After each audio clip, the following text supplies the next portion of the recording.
Ел сайын декабрь ахырында энергетик мәдәният сарайында мәктәп укучылары өчен көтеп алынган чыршы бәйрәме уздырыла. Фән олимпиадаларында, төрле конкурсларда, фестиваль бәйгеләрдә, спорт ярышларында җиңүчеләр чакырыла.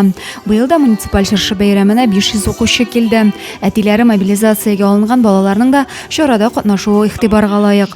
Район башлыгы укучыларны котлап, яңа елда яңа җиңүләр, зур уңышлар теләде. Бәйрәм белән сезне котлыйм барыгызны да. Яңа еллар белән котлыйм сезне. Яңа еллар яңа шатлыклар алып килсен барыгызга да. Исәнлек, саулык булсын. Әти-әниләрегезне тыңлагыз, бергә матур итеп яшәргә ярсын. С наступающим Новым годом! Зәйнең 15 сәләтле баласы район башлыгы грантын алды. Разиф Кәримов фәндә беренче адымнар, талант һәм иҗат, уңышлы буын номинацияләре буенча җиңүче укучыларга дипломнар һәм акчалата бүләкләр тапшырды.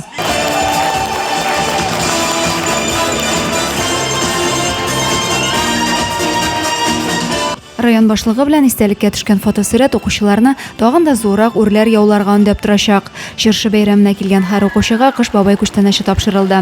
Энергетик мәдәният сарае үзешчәннәре бәйрәм кунакларына җыр биюләрен, матур чыгышларын бүләк итте.